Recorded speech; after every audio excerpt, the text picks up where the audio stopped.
जी हाँ, नमस्कार। आपका हमारे इस चैनल पर हार्दिक स्वागत है। अखिलेश यादव उत्तर प्रदेश में 2022 में इन 4 फॉर्मूलों के तहत बनाना चाहते हैं सरकार। आपसे आग्रह है कि इन चारों फॉर्मूलों को ध्यान से सुनिएगा, देखिएगा। चैनल को जरूर सब्सक्राइब कीजिएगा और इस वीडियो को ज़्यादा से ज़्यादा शेयर अवश्य कीजिएगा। आपके शेयरिंग कम आ रहे हैं तो आपसे आग्रह है कि फेसबुक और व्हाट्सएप ग्रुप में ज़्यादा से ज़्यादा शेयर करें ताकि सभी साथी हमारे साथ जुड़ सके। सबसे पहले बता दें कि 2022 का ये विधानसभा चुनाव समस्त पार्टियों के लिए बहुत ही अहम है। अखिलेश यादव 4 फॉर्मूलों के तहत ये चुनाव लड़ने जा रहे हैं। सबसे पहले बता दें कि अखिलेश यादव और आरएलडी के बीच गठबंधन है। इस गठबंधन के सहारे करीब 240 सीटों पर सेंधमारी इस वक्त अखिलेश यादव कर रहे हैं। 4 फॉर्मूले बता दूं। सबसे बड़ा फॉर्मूला है यादव बेल्ट का, दूसरा फॉर्मूला है मुस्लिम बेल्ट का, तीसरा फॉर्मूला है जाट और किसानों को अपनी तरफ जो आकर्षित करने का, और चौथा फॉर्मूला है ब्राह्मणों से संबंधित। ध्यान से आपके सामने आंकड़ा प्रस्तुत करेंगे किस प्रकार अखिलेश यादव जीत सकते हैं, किस प्रकार उत्तर प्रदेश में फिर से अखिलेश यादव मुख्यमंत्री बन सकते हैं।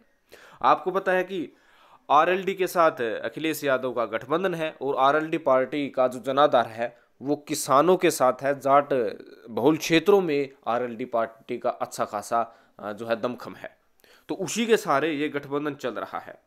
अगर जाट सीटें, जो टॉप 10 जाट सीटें जो उत्तर प्रदेश में है, वो सहारनपुर, कैराना, बागपत, मुरादाबाद, मथुरा, आगरा, मेरठ, बिजनौर, मुजफ्फरपुर, अलीगढ़, जहाँ जाट बहुल इलाके हैं वहाँ पर किसान बहुल क्षेत्र माना जा रहा है और असलियत है भी यही। तो इन क्षेत्रों में लगभग आरएलडी का बहुत ही अच्छा दमखम है। और जाट और किसान जिस प्रकार से किसानों के 3 अध्यादेश के खिलाफ उठ खड़े हुए थे, जिसमें राकेश टिकैत व नरेश टिकैत ने अहम भागीदारी निभाई थी और खुले तौर पर आरएलडी पार्टी का साथ दिया था, उससे अखिलेश यादव को बम्पर फायदा होने जा रहा है। किसान और जाट लैंड की करीब 90 सीटों पर सेंधमारी ये गठबंधन करना जो है चाह रहा है। अगर 90 में से 60 सीटें भी अखिलेश यादव को आ जाती है तो कोई भी सत्ता प्राप्त करने से कोई भी नहीं रोक सकता। हालांकि भारतीय जनता पार्टी को इन क्षेत्रों में 2017 के विधानसभा चुनाव में फायदा जरूर हुआ था, लेकिन इस वक्त भाजपा के खिलाफ में जाट और किसान खड़े हुए हैं, उन्हें वोट मिलना बहुत ही मुश्किल है। आपको पता है कि उत्तर प्रदेश में जाट बहुल क्षेत्रों में जहां पर संजीव बल्याण को भेजा था, जो भाजपा के केंद्रीय मंत्री के साथ साथ जाट नेता भी हैं, उनका भी जाट व किसानों ने जमकर विरोध किया था, जिसके कारण उन्हें मजबूरन गाड़ी लेकर वहां से खिसकना पड़ा था। तो 60 से 90 सीटों पर सेंधमारी ये गठबंधन कर रहा है। फिर है यूपी में यादव वोट। यादव वोट की बात करें तो 2007 और 2012 की बात करते हैं, 2014 की भी बात करेंगे तो 72 और 66%। 72 2007 में अखिलेश यादव को मिला था, 2012 में 66% जो है वोट यूपी में अखिलेश यादव को प्राप्त हुआ था। और बसपा को 7-11, भाजपा को 2007 में 5 और 2012 में 9। इस प्रकार यानी जो यूपी में जो यादव बेल्ट है वहाँ पर अखिलेश यादव का दमखम है। करीब 40 से 50 सीटें जो है इस प्रकार ये यादव बेल्ट की ओर अपनी खींचने में कामयाबी हासिल कर सकते हैं। आपको बता दें कि यादव बेल्ट पर दूसरी पार्टी बहुत कम ही सेंधमारी करती है, जिसका भरपूर फायदा अखिलेश यादव उठाते हैं। और इसके साथ साथ जो जाट और किसान बहुल क्षेत्र अब उनके साथ जुड़ गया है, उससे उनकी मजबूती और बनी है। और अगला फॉर्मूला है ब्राह्मणवाद।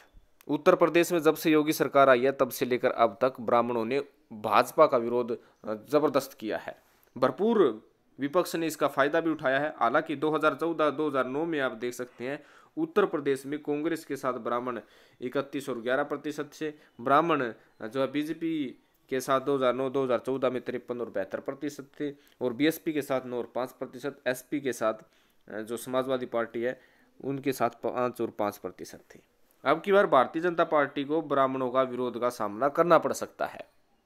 पिछले योगी के शासनकाल में ऐसा ही देखने को मिला। काफ़ी ब्राह्मण नेता भाजपा के विरोध में उठ खड़े हुए थे, जिसके कारण भाजपा विधायकों को, जो ब्राह्मण विधायक थे, उन्हें भी सोचने पर विवश कर दिया था। कहीं ना कहीं यदि ब्राह्मण ने ये मन बना लिया कि उत्तर प्रदेश में भाजपा को हराना है, उनके साथ जो कंपटीशन कर रही है, इस वक्त जो कंपटीशन कर रही है वो है समाजवादी पार्टी। यदि ब्राह्मणों का 20% वोट बैंक भी समाजवादी पार्टी को आ जाता है, इससे बहुत बड़ा फायदा समाजवादी पार्टी और आरएलडी को हो सकता है। फिर है, आपको बता दें कि जो उत्तर प्रदेश की ब्राह्मण बहुल जो सीटें हैं उसमें कानपुर, चंदौली, देवरिया, बलरामपुर, बस्ती, संत कबीर नगर, गोरखपुर, जौनपुर, वाराणसी, अमेठी, महाराजगंज, प्रयागराज। आपको बता दें कि जो जिला पंचायत चुनाव हुए थे उसमें जबरदस्त हार जो भाजपा सोच भी नहीं सकती थी, गोरखपुर में भी हुई थी, वाराणसी में भी हुई थी और प्रयागराज जैसे क्षेत्र में भी भाजपा को हार का सामना करना पड़ा था। कहीं ना कहीं समाजवादी पार्टी को भरपूर फायदा हुआ था। और मुस्लिम सीट की बात करते हैं। वैसे तो उत्तर प्रदेश में करीब 143 ऐसी सीटें हैं जहां पर मुस्लिम बहुल क्षेत्र माना जाता है। और आपको बता दें कि मुस्लिम जो 2017 में भाजपा को वोट दे दिया था, लेकिन अब की बार भाजपा को वोट मिलना बहुत ही मुश्किल है। 2017 के चुनाव में मोदी का चेहरा था, योगी का चेहरा नहीं था। योगी को मुसलमान अलग चेहरे से देखते हैं, मोदी को अलग चेहरे से देखते हैं। और उसके साथ साथ जो दिल्ली, पश्चिम बंगाल और असम में देखा गया कि जहाँ जहाँ मुस्लिम बहुल आबादी थी वहाँ पर भारतीय जनता पार्टी का सुपड़ा साफ हो गया। असम और पश्चिम बंगाल में करीब 147 सीटें मुसलमानों की थी, वहाँ पर 147 की 147 सीटों पर जो है मुसलमानों ने भाजपा को हराने का कार्य किया है। तो बात करें तो आप देख सकते हैं कि मुस्लिम बहुल जो क्षेत्र है उसमें बिजनौर, मुजफ्फरपुर, अमरोहा, नगीना, रामपुर, बहराइच, श्रीवस्ती, बरेली, संभल, मुरादाबाद, किराना, मेरठ, सहारनपुर। आपको ये बता दें कि ज़्यादातर मुसलमान हमेशा से ही समाजवादी पार्टी के साथ रहे हैं। आजम खान से लेकर बड़े बड़े नेताओं को, जो हम मुसलमानों नेताओं को समाजवादी पार्टी ने उठाया भी है। तो 143 सीट यदि मुसलमानों की अगर उसमें से 90 सीट भी आ जाती है तो समाजवादी पार्टी अपनी सरकार बना सकती है। हालांकि जो पूरे हिंदुस्तान में जो चल रहा है वो ये है कि भारतीय जनता पार्टी को हराने के लिए जो कंपटीटर है, पार्टी है जो कंपटीशन में लगी हुई है, उनको मात दे सकती है।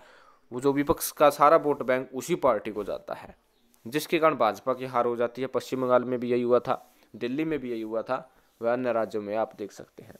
हालांकि भारतीय जनता पार्टी जीत के दावे ठोकती है कि अब की बार 300 पार, अब की बार 200 पार, अब की बार 400 पार, लेकिन इन दावों में असलियत नहीं है। और इसके साथ साथ बता दें कि मुस्लिम आबादी को देखकर ओवैसी भी अपनी पार्टी उत्तर प्रदेश में बनाने जा रहे हैं। लगभग बना तो ली है, लेकिन उम्मीदवार भी उतारेंगे, लेकिन उसका कितना नफा नुकसान होगा ये देखने वाली बात होगी। वहीं यदि मायावती की बात करें तो मायावती का वोट बैंक अब की बार बहुत बिखराव की स्थिति में आ चुका है, क्योंकि चंद्रशेखर रावण जो है अब की बार अपनी नई पार्टी बनाई और जो चंद्रशेखर रावण का वोट बैंक है वही वोट बैंक मायावती का है। आपस में वोट बैंक डिवाइड होंगे, जिसका पूरा नुकसान मायावती और चंद्रशेखर रावण को होगा। कहीं ना कहीं अखिलेश यादव जिस फॉर्मूले के तहत ये चुनाव लड़ रहे हैं, किसान vote bank, Jat vote bank, Brahmin vote bank, Yadav vote bank और मुसलमान वोट बैंक, इससे कहीं ना कहीं वे कह सकते हैं कि 240 सीटों को कवर कर रहे हैं। अगर 240 सीटें अच्छी प्रकार से उन्होंने इस गठबंधन के तहत चुनाव में अच्छी लीड कर ली, प्रचार प्रसार अच्छा कर दिया, अच्छा मुद्दा उठ गया, तो कहीं ना कहीं फिर से उत्तर प्रदेश में अखिलेश सरकार बन सकती है। आपको बता दें कि ओपिनियन पोल में व सर्वे में विभिन्न प्रकार की रिपोर्ट आती है, लेकिन जो असलियत सर्वे है वो रियल रिजल्ट के तौर पर प्राप्त होता है। उसी को ध्यान में रखिएगा और हमारे साथ बने रहिएगा। उत्तर प्रदेश के तमाम सियासी गणित को आपके सामने प्रदर्शित करेंगे। आपसे आग्रह है कि इस वीडियो को ज़्यादा से ज़्यादा शेयर कीजिएगा अपने व्हाट्सएप और फेसबुक ग्रुप में, और लाइक करें, चैनल को सब्सक्राइब करें। धन्यवाद।